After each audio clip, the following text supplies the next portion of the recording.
Bonjour à tous. Dans le premier numéro de cette collection de livres audio, je vous ai proposé la lecture intégrale de la liberté des anciens comparée à celle des modernes de Benjamin Constant. Ce discours fut prononcé en 1819 à l'Athénée royal de Paris. La France sortait alors d'une période particulièrement instable, puisque en 30 ans, elle avait connu la monarchie absolue, la Révolution, la Terreur, le Directoire, le Consulat, l'Empire et même la Restauration. Et donc Benjamin Constant, il appartenait à une génération qui avait vu la liberté proclamée au nom du peuple, puis suspendue au nom du salut public. Et il avait constaté alors qu'un pouvoir pouvait se réclamer de la souveraineté populaire tout en exerçant une autorité considérable sur les individus. Son texte cherche donc à répondre à une question précise.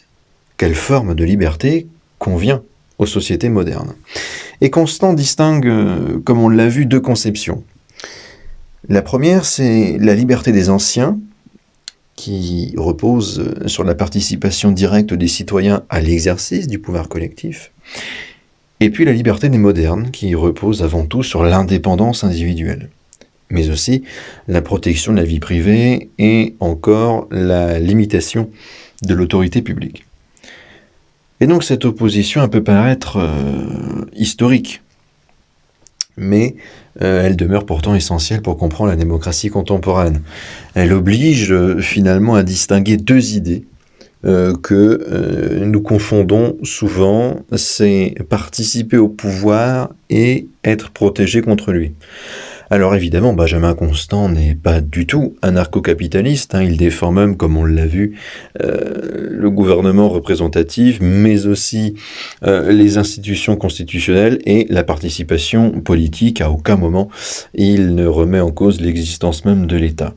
Mais son analyse permet néanmoins de poser plusieurs questions, notamment libertariennes,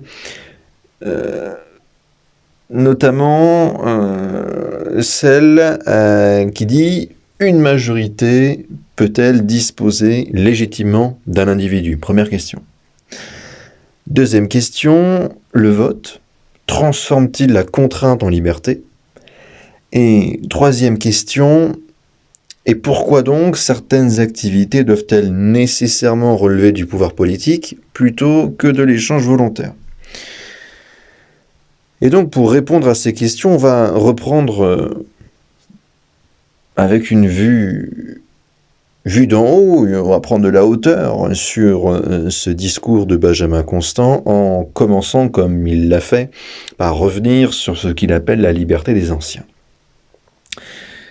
Selon lui, dans les cités antiques, la liberté est principalement politique, c'est-à-dire que le citoyen il participe directement aux délibérations collectives. Donc il vote les lois, c'est lui qui décide de la guerre et de la paix, il contrôle les magistrats, il prend part au jugement public. Et cette participation n'est pas uniquement symbolique, puisque dans une cité de dimension réduite, la voix de chaque citoyen possède une influence perceptible, d'où la comparaison qu'il fait aujourd'hui en disant que un citoyen lambda britannique ou aux États-Unis a évidemment moins de pouvoir sur la cité que un citoyen romain ou un citoyen d'Athènes. Et donc, il part du principe que l'homme libre, c'est donc celui qui gouverne avec les autres. Mais cette souveraineté collective, elle s'accompagne en fait d'une faible indépendance personnelle, puisque Constant explique que l'individu ancien, il accepte un fort assujettissement à l'autorité de la cité. Et donc, ce qui veut dire que la collectivité peut intervenir dans sa religion, dans le choix de ses propres mœurs, dans son éducation, ses relations familiales, l'organisation de sa vie privée. Et donc l'individu, il participe au pouvoir, mais il demeure également soumis à ce pouvoir. Et Constant résume ce paradoxe en présentant le citoyen ancien, justement, comme souverain dans les affaires publiques et soumis dans les relations privées. Et cette distinction, elle constitue le premier rapport majeur du texte. Elle montre qu'un individu peut posséder une part du pouvoir collectif sans disposer librement de sa propre existence. Et donc finalement, le citoyen, il participe aux décisions qui contraignent les autres. Et en retour, les autres participent également aux décisions qui le contraignent lui. Et donc il est à la fois gouvernant et gouverné. Et donc sa liberté consiste moins à échapper à la domination qu'à recevoir une petite part de la domination commune. Ce modèle était avant tout lié évidemment aux caractéristiques des sociétés anciennes, puisque, comme je vous l'ai dit, les cités étaient extrêmement réduites par rapport à aujourd'hui.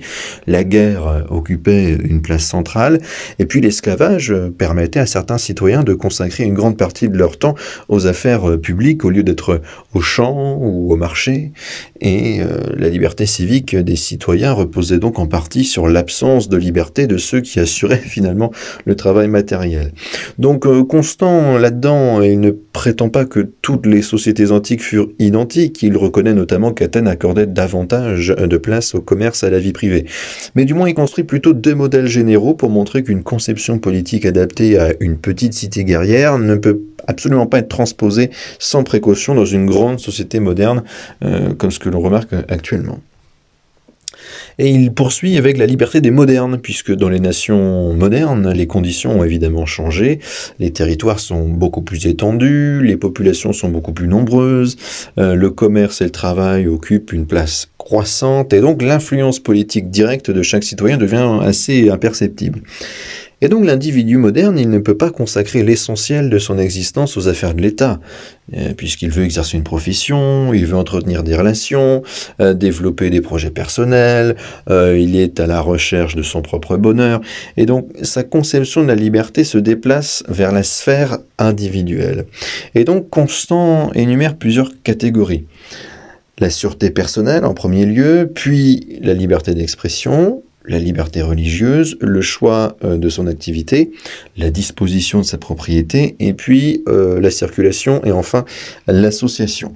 Et donc la liberté moderne ne consiste plus seulement à prendre part à la production de la loi, elle suppose aussi l'existence d'un domaine dans lequel la loi ne doit pas intervenir. Et donc c'est une différence assez fondamentale, puisque dans la conception ancienne, nous l'avons vu, le citoyen est libre parce qu'il participe à l'autorité. Alors que dans la conception moderne, l'individu est libre parce que l'autorité rencontre des limites. Donc la première question, ça devient assez facilement et très rapidement, qui gouverne? Et la seconde, jusqu'où peut-on gouverner? Et donc Constant, lui, il ne rejette absolument pas cette première question.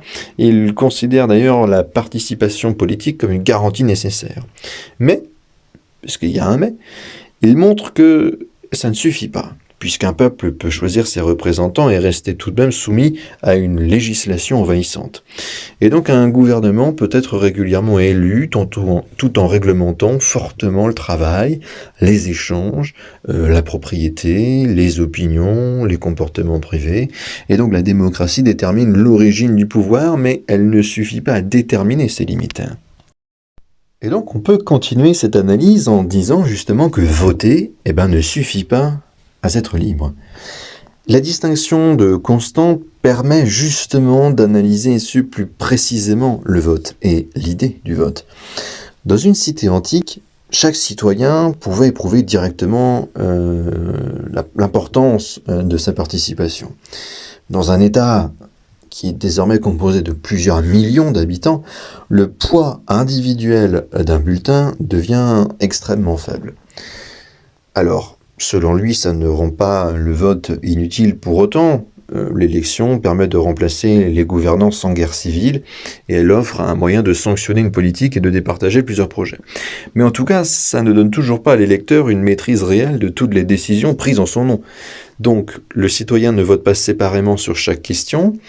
Il ne peut pas retenir la politique économique d'un candidat, la politique étrangère d'un autre et les propositions institutionnelles d'un troisième. Et donc il doit choisir un programme global.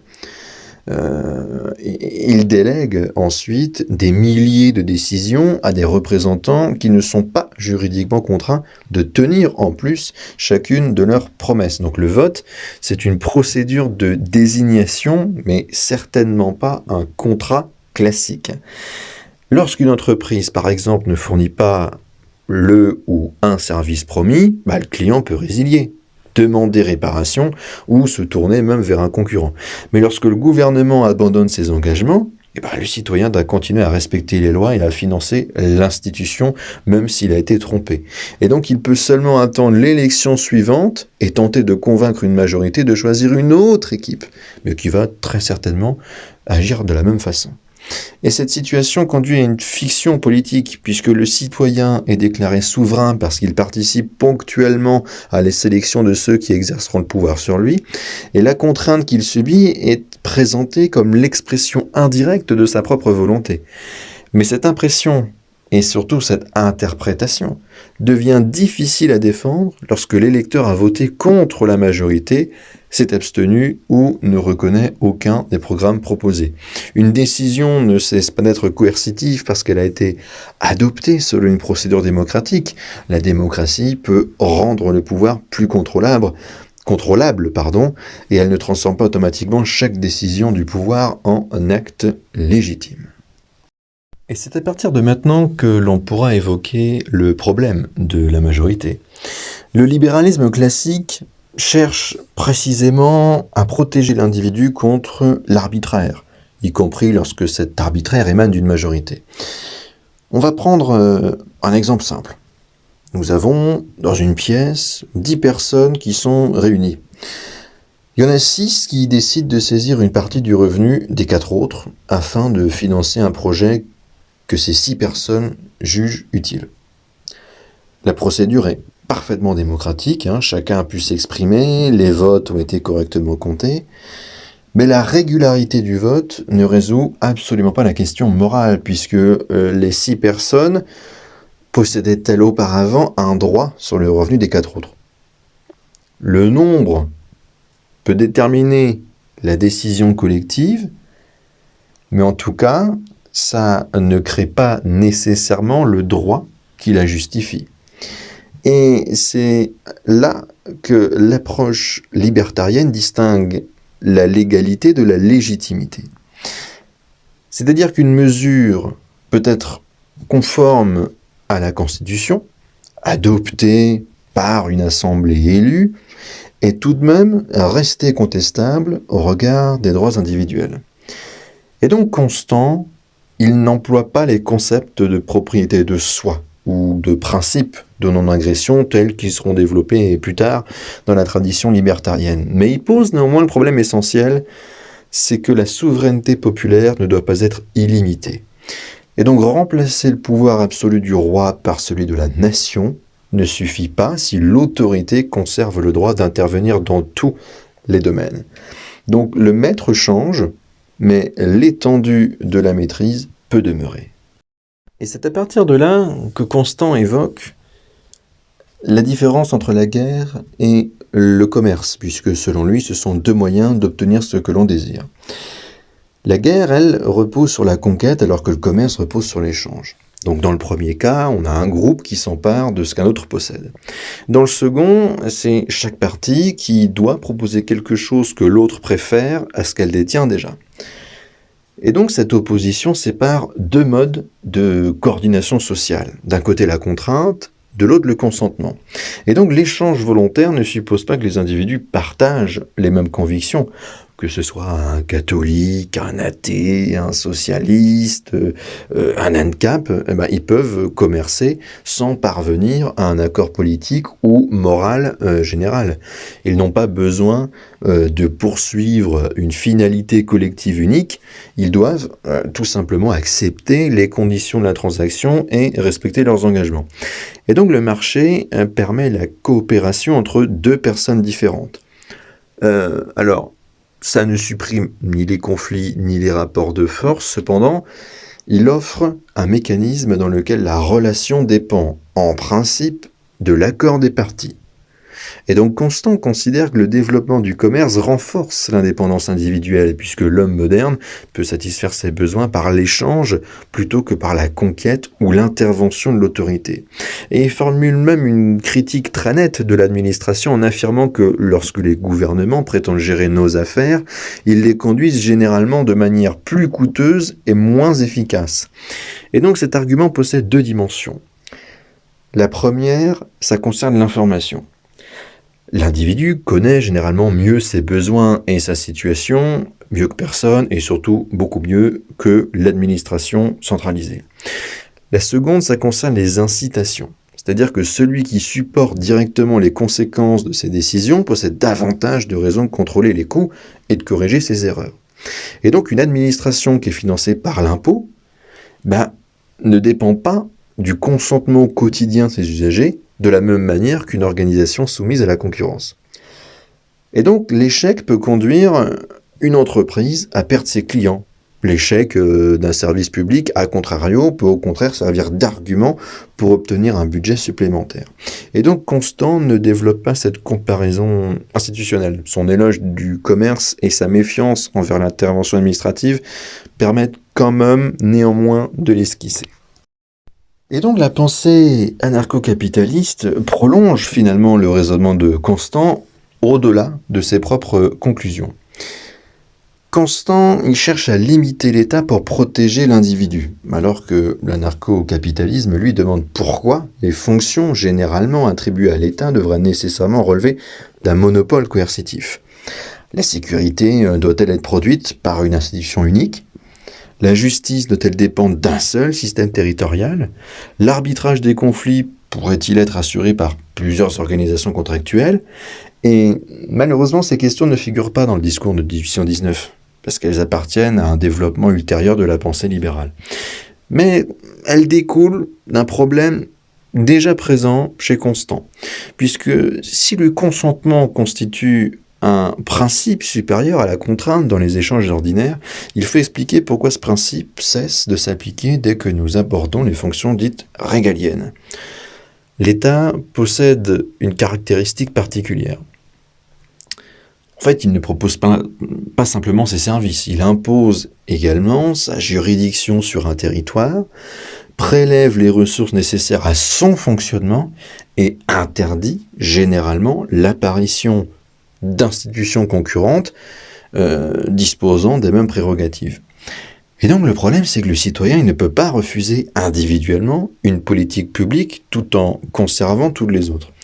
Il ne peut pas choisir son propre système fiscal, il ne peut pas choisir son ordre juridique ou même son prestataire de sécurité. Et le droit de sortie existe essentiellement sous la forme de l'émigration. Mais quitter un pays, ça signifie abandonner un territoire, des relations, une langue et même parfois une propriété. Et donc, ce n'est absolument pas du tout l'équivalent de changer de fournisseur. L'anarcho-capitalisme considère donc que la liberté moderne reste incomplète tant que l'individu ne dispose pas d'une véritable faculté de retrait face aux institutions collectives. Et cette conclusion dépasse Benjamin Constant. Il faut la présenter comme une interprétation et évidemment non comme la doctrine de l'auteur, puisque Constant conserve l'État représentatif. Il pense que les institutions, la séparation des pouvoirs, la presse libre, le contrôle des représentants peuvent limiter l'autorité. Et donc, l'anarcho-capitalisme doute de cette solution parce que l'État demeure juge de ses propres compétences. Et donc, les institutions chargées d'interpréter les limites du pouvoir appartiennent au même ordre juridique que le pouvoir qu'elle doit contenir. Les constitutions peuvent donc ralentir son extension et elles n'en suppriment pas les incitations. Mais il serait néanmoins faux de présenter Constant comme un défenseur du retrait intégral dans la vie privée. Il considère que la liberté politique reste absolument indispensable, que l'individu moderne peut être tenté de se désintéresser des affaires publiques. Il travaille, commerce, se divertit, poursuit ses objectifs personnels et délègue alors progressivement toute la gestion collective à une classe de gouvernants. Et cette passivité crée un danger, puisqu'un pouvoir qui est peu surveillé peut étendre ses compétences en promettant davantage de sécurité, de confort et de protection. Et donc Constant refuse de choisir entièrement entre les deux libertés, ni celle des anciens complètement, ni celle des modernes complètement. En fait, il veut conserver l'idée de participation politique des anciens, tout en protégeant l'indépendance des modernes. Donc, ce qui veut dire que les citoyens ne doivent pas gouverner continuellement la vie des autres, mais ils doivent également surveiller ceux qui exercent le pouvoir. Et cette position, elle marque une limite importante de la lecture ANCAP, puisque même dans une société, selon lui, qui reposerait davantage sur les contrats à la concurrence, Les individus ne pourraient probablement pas se désintéresser entièrement des institutions chargées de protéger leurs droits. On aurait des organisations privées qui pourraient également abuser de leur pouvoir, former des ententes, produire des situations de domination.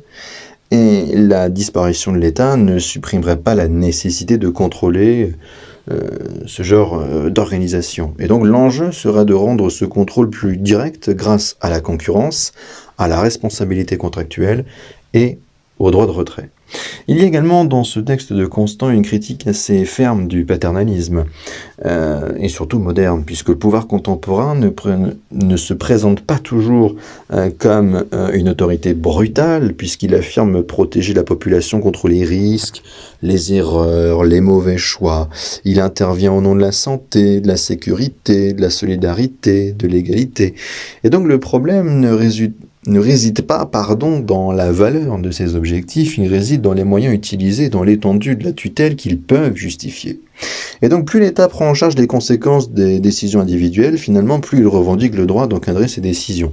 Donc s'il finance les soins, il prétend réglementer les comportements présentant un risque sanitaire.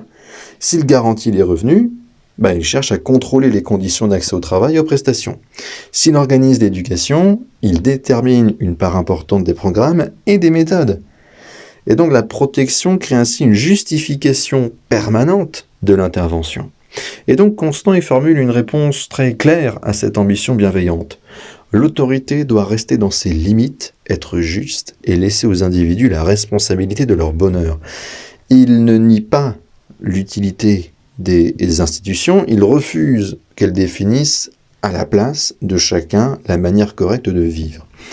La liberté moderne implique nécessairement le droit à l'erreur et un individu qui ne peut agir qu'après avoir démontré à l'administration que son choix est raisonnable ne dispose plus finalement réellement de lui-même. Il demeure protégé mais sous tutelle.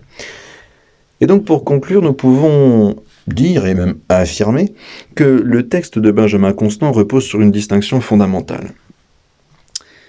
La liberté politique permet de participer à l'exercice du pouvoir. La liberté individuelle protège contre les abus de ce pouvoir. Mais les deux peuvent se compléter, mais elles ne se confondent pas. Un citoyen peut voter sans disposer pleinement de son travail, de sa propriété ou de ses choix privés. Et une majorité peut exercer légalement sa souveraineté tout en portant atteinte aux droits d'une minorité. Un gouvernement peut être démocratique sans être véritablement limité.